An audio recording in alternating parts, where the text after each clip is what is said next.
aka hi Mom and Dad and Danny and Julie, because I think you're my only fans left. Maybe Lucero, but probably just the four of you. As you can see, I officially started packing because this is our last week here. It's currently Wednesday evening, and oh my gosh, my glasses are leaving a glare. Oh, then I have a little nose mark. Okay, we're just gonna deal with that. It's currently Wednesday evening. I'm sick right now. Shocker. I think I have an ear infection. I don't know where it came from, but I mean, seems fitting. I started off the summer picking up a cold right away, and I had an ear infection then too, so seems fitting to be sick at the end of our summer here. But this is our last week, so I did start packing a little bit. I'm not actually leaving until Tuesday night, I think, but I'm going to a different Airbnb starting on Saturday, more in like the central downtown area called Tamel. So I'm gonna be there from Saturday to Tuesday, doing some fun little things. Maybe I'll make another vlog and you'll see. Anyway, I was gonna post just all the videos from our trip for the One Health zoonotic field work that we were doing this week in Bardia National Park, and sort of explain what was going on in some of the clips, because we were traveling with people from work. They don't know that I have a vlog channel and that I make cringy vlogs, so I wasn't about to like pull this out and just like start talking to my phone in front of all of them, so I didn't really like talk in any of the clips at all, I think. So I was gonna sort of like explain what we did there and what was going on in some of the clips and all that good stuff. But it was just like a quick little 3-day, 2.5-day trip to Bardia, and then back here last Thursday, and then we came back Saturday. So here is that. Also, I have no idea why my phone is doing this weird thing with the lighting, and like there's like lines moving across the screen. I don't know. I tried restarting my phone after I looked at the last clip, and honestly I think my phone is just broken. I've been having issues with the camera this whole summer. You don't even know how many like hundreds of videos I have had to delete for the vlog that were just like blurry duplicates of the actual videos that made the cut, because I don't know, my phone's basically new, but it's just barely been working properly this whole summer. So terribly sorry. I don't know what's wrong with the camera, but I can't get it to stop doing that.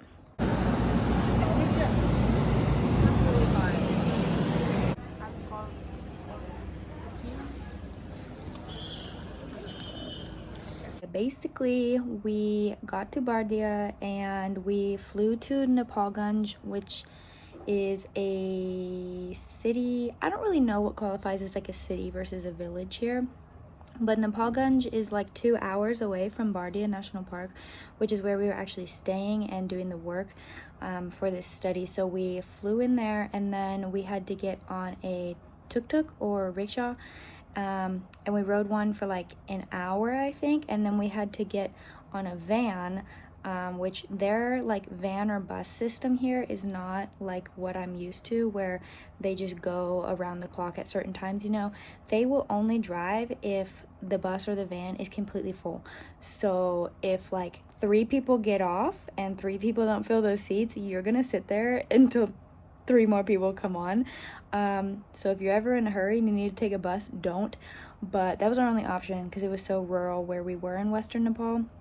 So we got on the rickshaw, got on a van for like another hour, and then we got on another rickshaw for like, I don't know, 15-20 minutes. And then that guy was actually our like personal driver that CMDN hired for the weekend. And so that guy was like driving little groups of the team back and forth. There you could fit like 4 people on the rickshaw, so he was just like driving small groups of us back and forth between like the hotel and where we were working and back each day.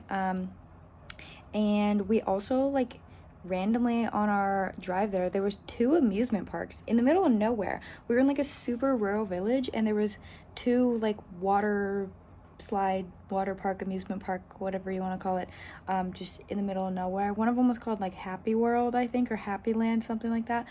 you know, basically the Six Flags of Nepal. It's nice wind. Yeah, I like the wind.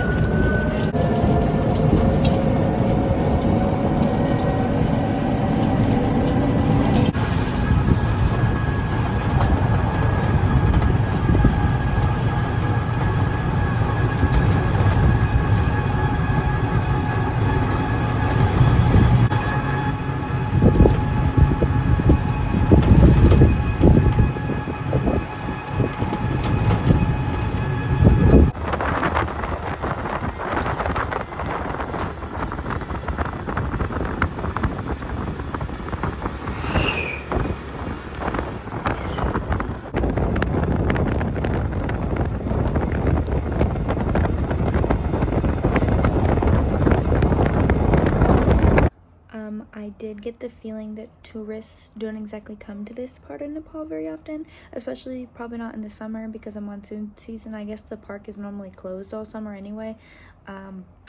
But while we were waiting for the bus at one point, like 30 people just all turned and stared at me. Even when I took my phone out to film them staring at me, they did not stop staring. So I think everyone was like a little bit in shock. Little did they know I wasn't even there for tourism, I was there for work.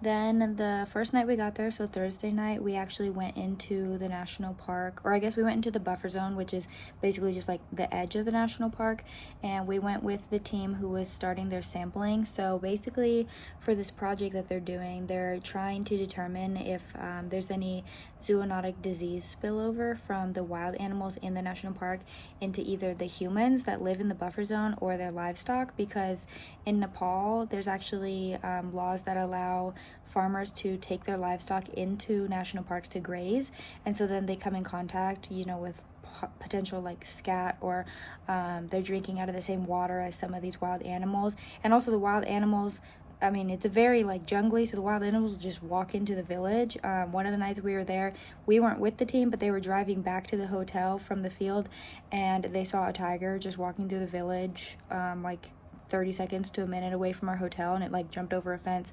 So it's pretty normal for wildlife to just be in the like area where humans live, and obviously that causes potential exposure or contamination from the animals into humans or their livestock. So that's the entire point of the study that CMDN is doing there right now. I don't know why I'm having such a hard time saying that word tonight, but they are just trying to test blood, saliva, and stool samples from humans and animals in the area to determine if there's any overlapping zoonotic diseases, and then they'd be able to say whether or not it came from wild animals or not, or from humans into the animals.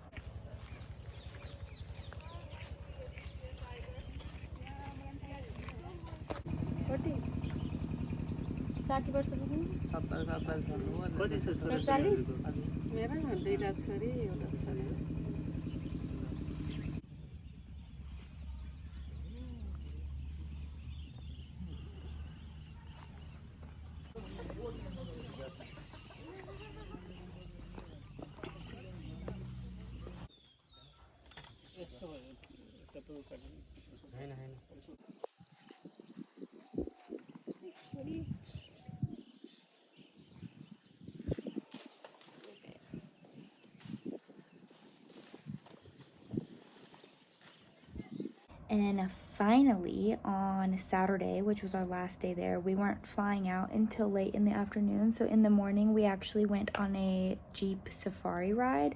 The CMDN team was going to back to the village to take samples from the animals, which would have been interesting to see because they have to like take samples from one of every species of livestock that each person owns at the houses that they surveyed. And so they had to like wrangle up pigs and water buffalo and cows and like hold them down and take blood samples and like try not to get kicked, and it sounded like quite the wrestling circumstance. But we were able to go survey the park instead because the team is gonna have to go back and they're gonna have to do scat sampling from the wild animals in the national park. So like half of us went on a Jeep safari ride, which they actually opened the park literally just that day. I guess the park is normally closed all of summer because of monsoon season, just because it's sort of unpredictable when it might rain. But our hotel owner guy like knew the people that run the Jeep safari, and he told them like what we were there to do, and they actually came and picked us up directly from our hotel and drove us in the back of their Jeep into the national park. And then we went around. It was like a 4-hour ride, and we went around the entire perimeter of the park. And we saw a lot of monkeys, like 3 different species of monkeys, I think. We saw a bunch of deer, white spotted deer mostly. Pretty much, ironically, wherever there was a herd of deer, there was like a whole family of monkeys. I guess that's like a thing here. They sort of hang out together. We did not see any tigers, unfortunately, but we saw a water monitor and like some iguanas, and we did see a wild elephant taking a bath. What else did we see? Oh, we saw like a whole family of otters that was like running along the shore to get into the water at this one part of the river. I feel like there was some other like major animal that we saw, but now I can't remember what it is. But the cool part is that Bardia actually has certain areas where you're allowed to get out and walk around in the park, and most national parks in Nepal you're not allowed to get out. So if you're like on a safari ride, you cannot get out of the vehicle, but in Bardia you're actually allowed to get out and walk around. And like we went to this one area where it overlooks a valley, and we were able to see if we like saw any animals there, and just kind of survey the area, which is cool that you're actually allowed to like get out and do that. We also saw that there's an army base there, and we were asking the girls we work with. Apparently every national park in Nepal has like a small army base just in the middle of it, and it's like to protect, they said it's to protect the people and the animals. So I don't really know then who you're protecting from who, if you're trying to protect both, because they have a lot of like conservation measures here to stop poaching and hunting of wild animals. So I guess the soldiers, we saw some of them walking around with rifles, so I guess they sort of just walk around and like survey the area to make sure there's nobody just like wandering off or something. And if like a tiger came to attack, I don't really know who they'd be protecting between humans and animals. But cool, just cool fact, in Nepal there's army bases in every national park.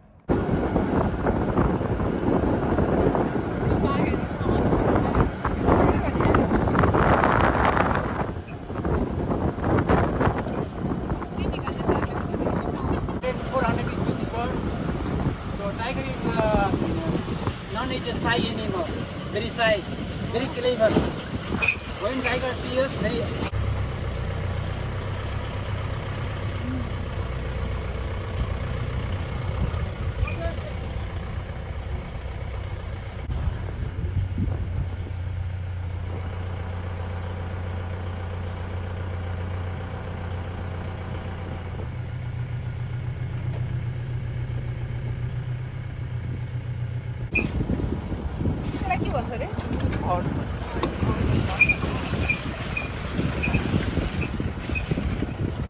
So this next clip is like a little watchtower that I think both like safari people can use and also the army base, because it was literally right next to their base.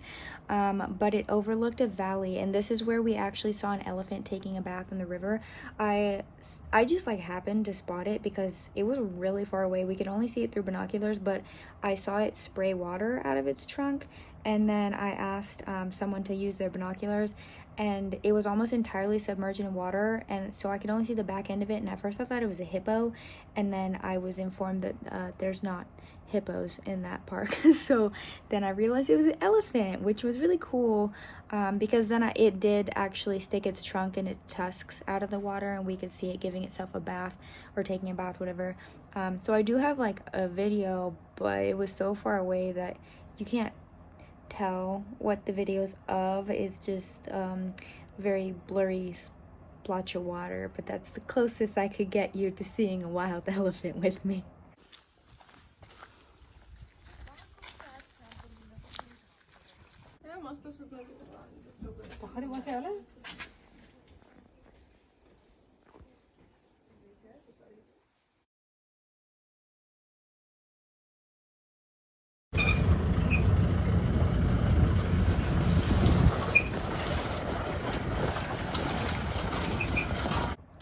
I also remember the other animal we saw.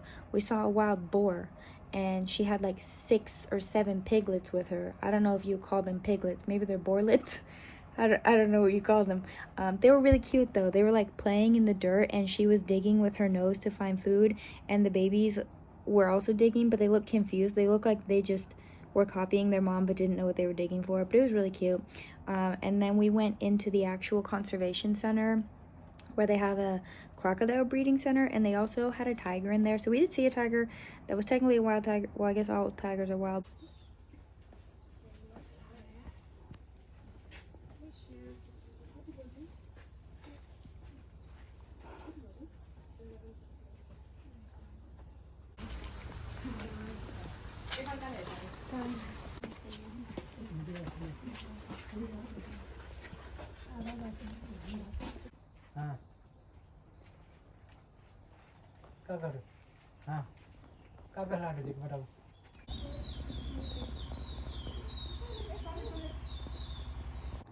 And then lastly, they had this crocodile breeding center with like the creepiest and grossest crocodiles I've ever seen. Apparently they hold their mouths open like that. So, well, this is allegedly, I don't know. One of the girls told me this. Unsure if it's true because she also didn't know if it was true, but she heard somewhere that they hold their mouths open so birds will land and like pick food out of their teeth and clean their teeth. And then if they hop into their mouths while they're cleaning, then they just like chomp down and also get a snack out of it. So I don't know if that's true or not, but allegedly they do that.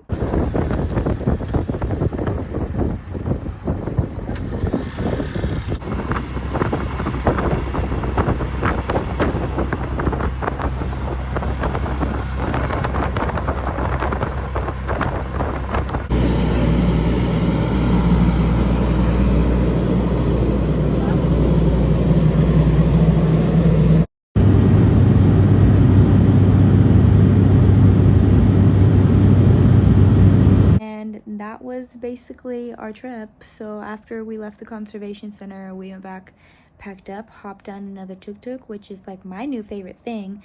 We rode one in the rain, which is not exactly my favorite thing because then you get wet, but I've never been in a car ride where you get wet the whole time. Actually, that's a lie. I did take a taxi here a couple weeks ago, and I think there was a hole in the floor because every time we drove through a puddle, my legs got very wet, and I don't know where the water is coming from. So only Nepal things. But we took a bus and multiple tuk-tuks back to the Nepalganj airport, and then we walked on the little tarmac to our little airplane and saw some cute little mountains, and then we were home. And now I'm sick, and now we're here. Okay, sir. Try to hit us.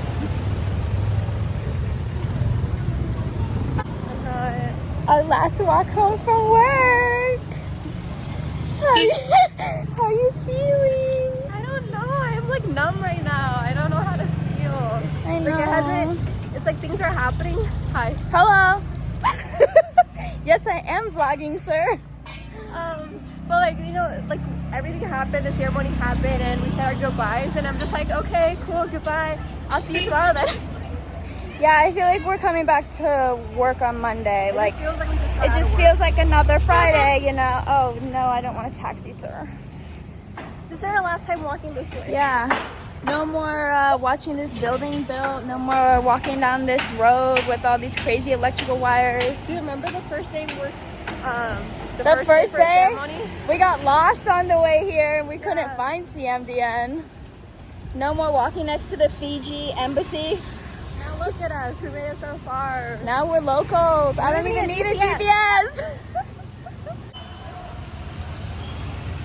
us just trying to walk home right now. Well, that's it for our summer here.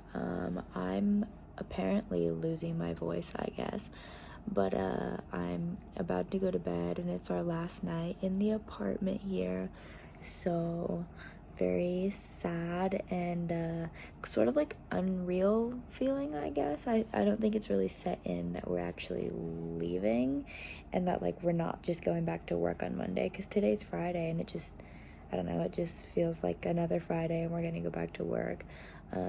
But we had a farewell ceremony today, which was nice.